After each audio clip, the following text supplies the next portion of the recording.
का पाठ 11 है, बाल गोविंद भगत। इसके लेखक हैं राम वृक्ष बेनीपुरी। तो पाठ प्रारंभ करने से पहले थोड़ा हम कवि के बारे में लेखक के बारे में जानकारी ले लेते हैं, उसका एक परिचय। एक दृष्टि में राम वृक्ष बेनीपुरी का जन्म सन 1899 में बिहार के मुजफ्फरनगर जिले के बेनीपुर नामक ग्राम में हुआ था। बेनीपुर नामक ग्राम में होने के कारण इनके नाम के पीछे राम वृक्ष बेनीपुरी, बेनीपुरी नाम।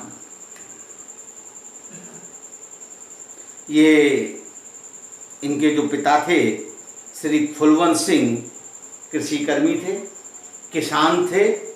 बचपन से ही बेनीपुरी माता पिता की स्नेह की छाया से वंचित हो गए थे।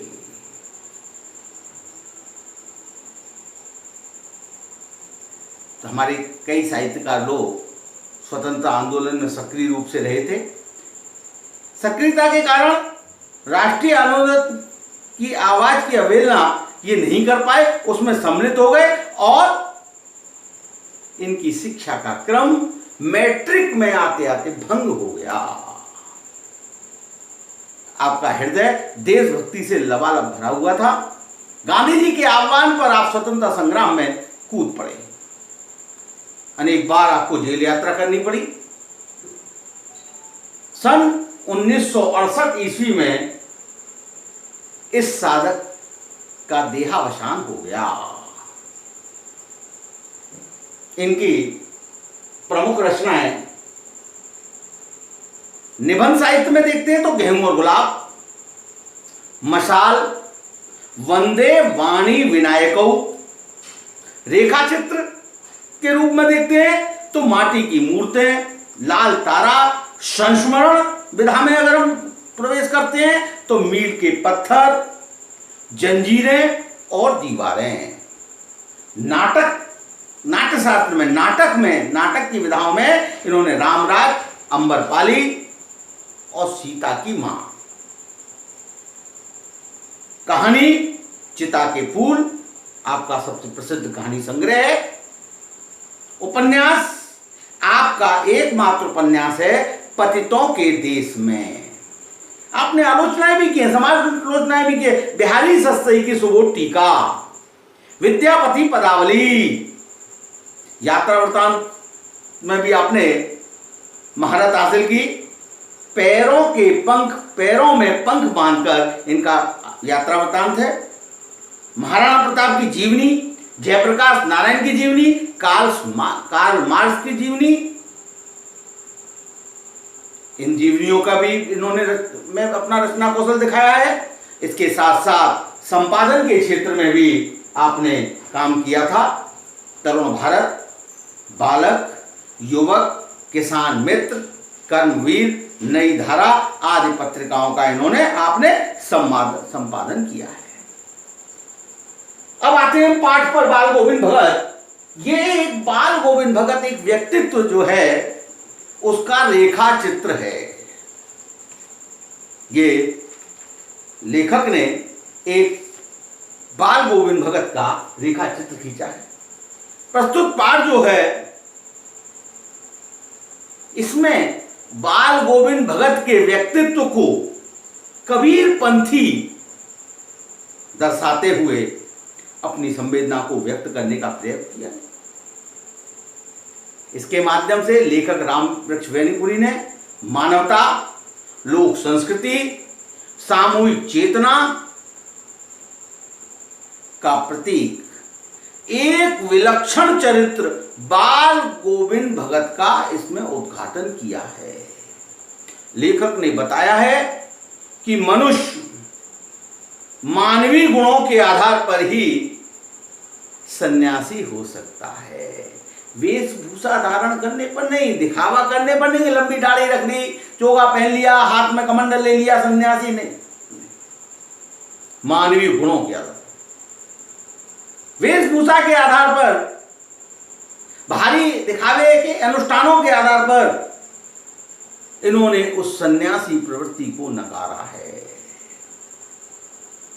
गीता के कर्मयोग को व्यावहारिक जीवन में कैसे उतारा जा सकता है, इसका जीता जागता उदाहरण है एक साधारण किसान बाल गोविंद भगत। कर्मण्येवाधिकारस्ते मा फलेषु, कर्म करना। आज सन्यासी का पहला काम होता है कि वो आश्रम में जाकर के दूनी रमाने लगता है, कर्म करना बंद कर देता है, परंतु वो कर्म करना जीता जागता उदाहरण है। यही सब आधार हैं जिसके आधार पर हम उनको सन्यासी कह सकते हैं। त्याग की भावना, कबीर के प्रति आस्था, ईश्वर के प्रति आस्था, भाई आडंबरों का विरोध, ये सारी प्रवृत्तियां हैं जिनके आधार पर हम इनको एक सन्यासी के रूप में मान्यता दे सकते हैं। समाज में व्याप्त जाति वर्ग, भेद वर्ग जैसी सामाजिक कुरीतियां जो है,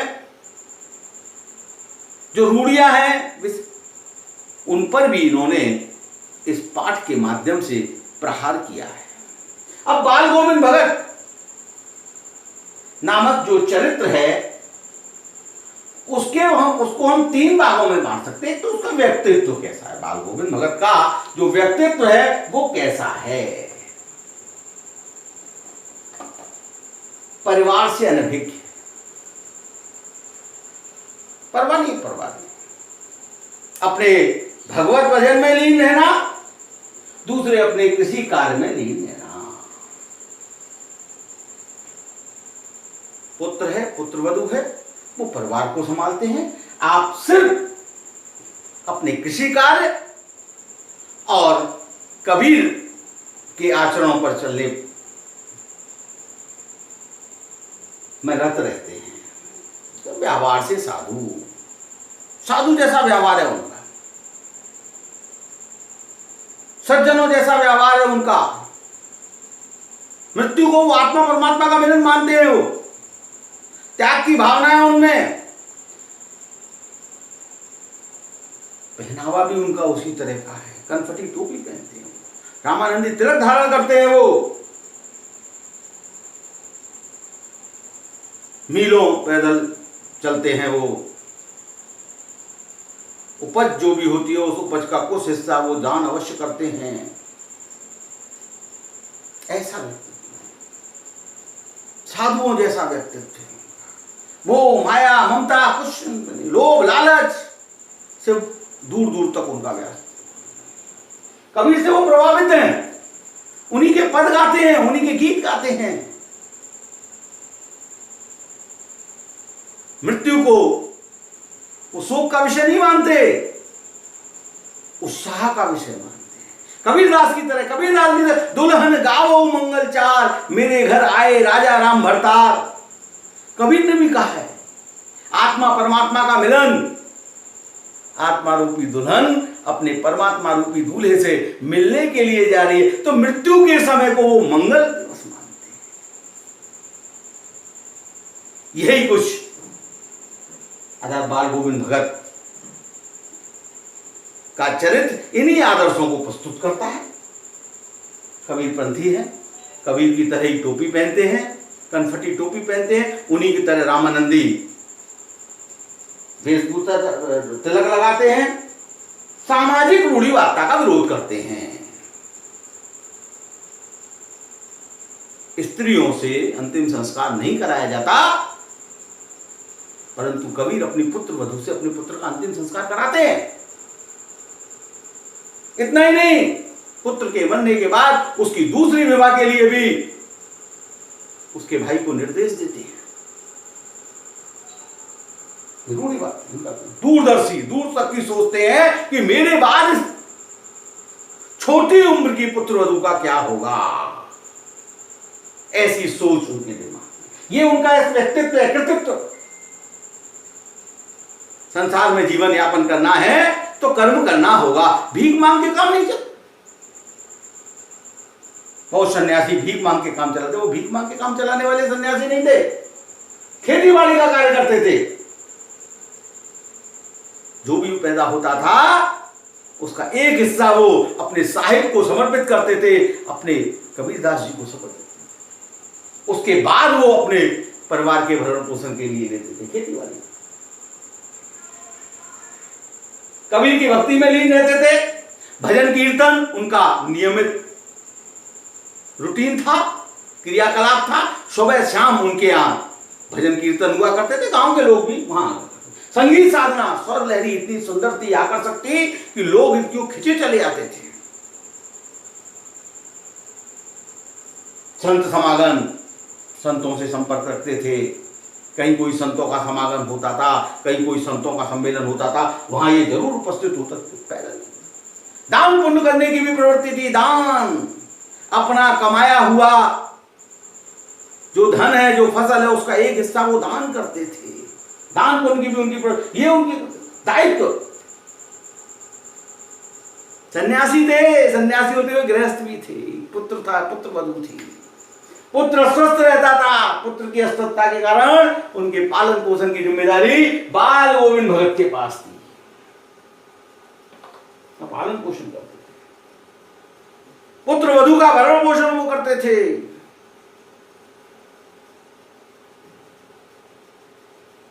उसके भरण पोषण की चिंता भी उनको लगी रहती थी। पुत्र की मृत्यु हो गई, मृत्यु के बाद पुत्र वधू का भविष्य क्या होगा, वो इतना लंबा जीवन कैसे यापन करेगी, इस पर निर्णय उनका दायित्व था कि उसके बारे में सोचा उन्होंने। इस पर विचार किया और उसकी दूसरी शादी तक का उन्होंने समर्थन किया। तो ये इनके चरित्र का वो था। अब हम जो पाठ का वो है, वो पाठ के सारांश को हम कुछ बिंदुओं में विभाजित करते हैं। रामवृक्ष बेनीपुरी ने अपने रेखा चित्र बाल गोविंद भगत के माध्यम से समाज में व्याप्त जाति तथा वर्गभेद जैसी सामाजिक रूढ़ियों का विरोध किया है। नंबर एक, बाल गोविंद भगत का व्यक्तित्व, जैसा कि हम पहले पढ़ चुके हैं, देख चुके हैं कि बाल गोविंद भगत जो है वो गोरे चिट्टे मझोले कद के 60 साल की उम्र के व्यक्ति थे। उनके बाल सफेद थे। पहनावे और वेशभूषा से उन्हें साधु नहीं कहा जा सकता था। वे गृहस्थ थे। उनका एक बेटा और बहू थी। परिवार और खेती बाड़ी के होते हुए भी बाल गोविंद भगत सन्यासी की तरह रहते थे। उनको सन्यासी कहा जाता। कबीर के अनुयायी। नंबर दूसरा क्या था, वो कबीर के अनुयायी थे। वे कबीर को साहब मानते थे। उनके गीत और आदेशों का पालन करते थे। सीधा और सच्चा व्यवहार रखते थे। किसी से लड़ाई झगड़ा नहीं करते थे। किसी की चीज को अपने लिए उपयोग नहीं करते थे। बिना पूछे किसी की चीज को वो हाथ भी नहीं लगाते थे। दूसरे के खेत में वो शौच के लिए भी नहीं जाते थे। खेत में पैदा हुए अनाज को अपने सिर पर लाद कर कबीर के दरबार में ले जाते थे। वहां प्रसाद के रूप में उन्हें जो वापस मिलता था उसी से अपना और अपने परिवार का गुजारा करते थे। लेखक उनके द्वारा जो गाए हुए पद थे, कबीर के पद थे, उनको सुनकर आनंदित हो उठता था। बहुत अच्छे गायक थे। बहुत अच्छे गायक थे वो। आषाढ़ के महीने में बरसात होने पर बाल गोविंद भगत अपने खेत में धान की रोपाई करते और रोपाई करते हुए संगीत में, आवाज में जब आलाप लेते हैं, जब वो गाते हैं, तो सभी हलवाए और रोपाई करने वाली जो महिलाएं, पुरुष जो हैं वहां उपस्थित, उन सब में एक जोश का संचार हो जाता है, एक उमंग का संचार हो जाता है। वो उनकी लय और ताल की रिदम पर उनके हाथ चलने लगते हैं। भाद्रपद की अंधेरी आधी रात में मूसलाधार वर्षा के बाद होने वाली बादलों की गर्जन, बिजली की कड़क, टिड्डों और मेढकों की आवाज का शोर भी बाल गोविंद भगत की मधुर आवाज को नहीं दबा पाते। रात्रि में भी उनकी आवाज गूंजती रहती है। जब सारा संसार सो जाता है, बाल गोविंद भगत सबको सचेत करता हुआ गाना गाता है। कार्तिक के महीने में बाल गोविंद भगत शीघ्र ही नदी में स्नान करके गाना गाते हुए प्रभात फेरी निकल पड़ते हैं। कार्तिक मास में नहान का हमारे यहाँ महत्व है। कितने लोग कार्तिक महीने में नदी में प्रत्येक दिन स्नान करते हैं। उसी तरह का नियम पालन करते हुए कार्तिक के महीने में वो नदी में स्नान करते हुए जब वापस आते थे तो गाना गाते हुए आते थे। ऐसा लगता था प्रभात फेरी निकालने सुबह सुबह। माघ के महीने में जब रक्त जमाने वाली ठंड, कड़कड़ाती ठंड पड़ती है, हाड़ को कपा लेने वाली ठंड पड़ती है, तब वो पूरब की ओर मुंह करके चटाई पर बैठ जाते थे और अपनी खंजड़ी बजाते हुए गाते थे। गाते गाते इतने रोमांचित हो जाते थे कि हाड़ कपा देने वाली जो ठंड थी, खून को जमा देने वाली वो ठंड थी, उसमें भी उनके माथे पर पसीने की बूंद आ जाती थी। इतना जोश, इतना उत्साह। गर्मियों के दिनों में घर के आंगन में ही उनके कुछ प्रेमी आ बैठते थे। शाम के वक्त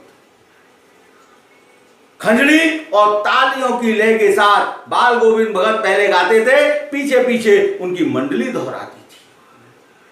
धीरे धीरे उनका स्वर इतना ऊंचा होता जाता था कि मन शरीर पर हावी हो जाता था, यानी शरीर की सुध बुध वो भूल जाते थे। लय और ताल में इतने लीन हो जाते थे कि देखते देखते वो नृत्य करने लगते थे, नाचने लगते थे।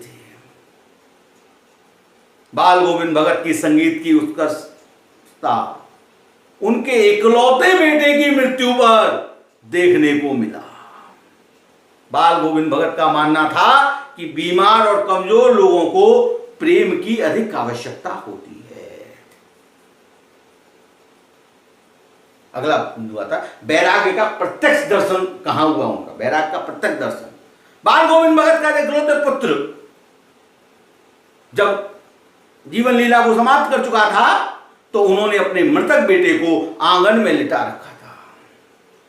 फूल और तुलसी उस पर बिखेर दी थी और बाल गोविंद भगत जमीन पर बैठे हुए अपने पुराने स्वर में तल्लीन भाव से गा रहे थे।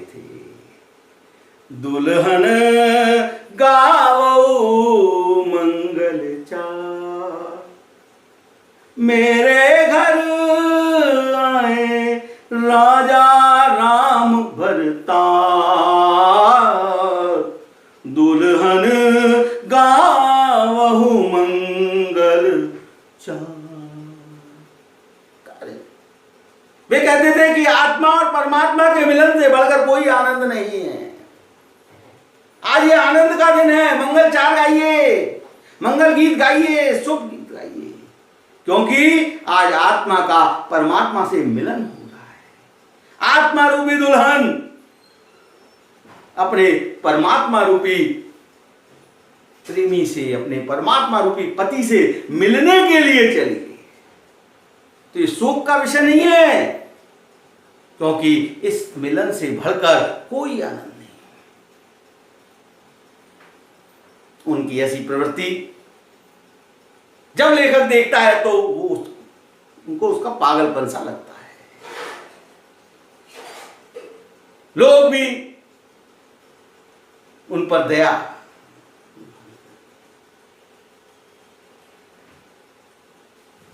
का भाव प्रदर्शित करते हैं कि कैसा व्यक्ति है, परंतु उनमें मृत्यु पर विजय प्राप्त करने का दृढ़ विश्वास बोलता दिखाई देता है। कैसा लगता है कि उन्होंने मृत्यु पर भी विश्वास कर। कबीरदास जी ने भी तो कहा है, हम निराश हो जाते हैं ईश्वर की तलाश में जब कोई हमारा काम नहीं। काहे नलिनी तू कुमलानी, तेरी नाल सरोवर पानी, जल में उत्पत्ति जल में वास, जल में नलिनी तोर निवास, जल में ही तेरा निवास है। ईश्वर के सानिध्य में है आत्मा। आत्मा से कह रहे हो कि हमारे आत्म तत्व में ईश्वर का स्वरूप विराजमान है, और हम जगह जगह भटकते फिर रहे हैं, सफलता नहीं मिलती, निराश हो रहे हैं। क्यों निराश हो रहे हैं? मैत्री शरण ने भी गुप्त ने भी कहा है, न रहो न निराश करो मन को, कुछ काम करो, कुछ काम करो, कुछ जग में रहकर नाम करो। क्यों निराश होते हो? कर्म करो ना। कह रहे हैं मन रूपी ने, काहे नहीं नली, तू क्यों कुमला रही है? तेरी नाल सरोवर पानी, तेरी नली में उस परम पिता परमात्मा रूपी सरोवर का जल मौजूद है, जिससे कि तुझे जीवन मिलता है। जिस जल से के कारण तू तरोताजा रहती है, वो जल तेरी नाल के नीचे ही उत्पत्त है। कहां ढूंढ रही? जल में उत्पत्ति, जल में वास, जल उसी में तेरा निवास, उसी में वास, सब कुछ। हम ईश्वर तत्व में ही सब कुछ हमारा जीवन में है, फिर भी हम क्यों निराश करते हैं? ऐसे दृढ़ निश्चय उनका दिखाई देता है। रूढ़ियों का विरोध करते हैं। बाल गोविंद भगत ने रूढ़ियों का विरोध किया। बाल गोविंद भगत ने क्रियाकर्म संबंधी रीति एवं परंपराओं की कोई चिंता नहीं की और अपनी पुत्र वधू से ही बेटे को मुखाग्नि दिलाई, बेटे को आग दिलाई। श्राद्ध आदि के कर्म भी उन्होंने अपनी पुत्र वधू से कराए। इस क्रियाकर्म से निवृत्त हो जाने के बाद उन्होंने अपनी पुत्र वधू को अपने भाई, उसके भाई के साथ भेजते हुए उनकी दूसरी शादी कराने के लिए कहा, किंतु पुत्र वधू ने इसे स्वीकार नहीं किया, क्योंकि वो अपना बाकी का जीवन बाल गोविंद भगत की सेवा में बिताना चाहती थी। उसे चिंता थी कि बढ़ती हुई वृद्धावस्था में इनका ध्यान कौन रखेगा, ये अस्वस्थ होंगे तो इनकी दवा दारू सेवा शुश्रूषा कौन करेगा, इसकी चिंता। भगत जी ने समय, समाज एवं बहू की उम्र को देखते हुए उसे अपने यहां रखने से मना कर दिया। अधिक कहने पर भगत जी घर छोड़कर चले जाने की बात, इस प्रकार का भगत जी ने अपनी पुत्र वधू के ऊपर दबाव बनाया, मजबूरन वो बेचारी चली गई। अब शायद भगत जी का अंत समय कहता था।